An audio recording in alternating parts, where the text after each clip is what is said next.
Bababa ang pamasahe sa eroplano dahil sa pagtanggal sa fuel surcharge sa domestic at international flights. Naglabas ng resolusyon ang Civil Aeronautics Board na alisin sa babayaran ng mga pasahero ang fuel surcharge na kailangan na ring baguhin ng mga airline company. Si Sofia Ocot sa detalye. Asahan na sa susunod na linggo ang mas murang pamasahe sa eroplano dahil sa pagtanggal sa fuel surcharge ng domestic at international flights.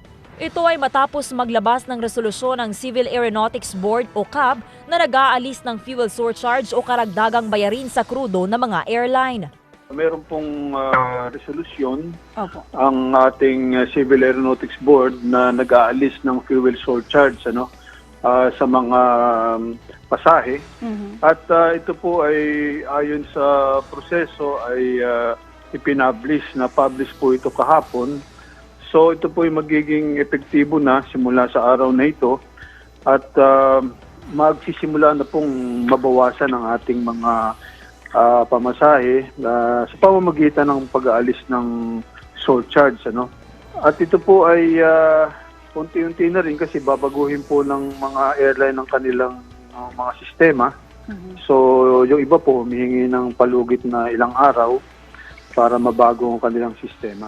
Magiging epektibo ito matapos ang 15 araw kasunod ng paglathala nila ng resolusyon sa pahayagan. Ayon sa CAB, hiwalay ang fuel surcharge sa pamasahe.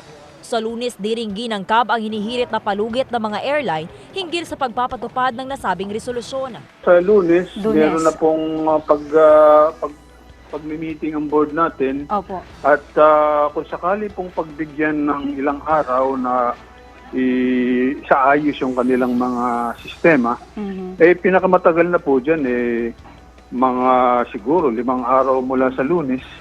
Ayon sa CAB, 30% ang average ng fuel surcharge sa kabuong bayad ng tiket.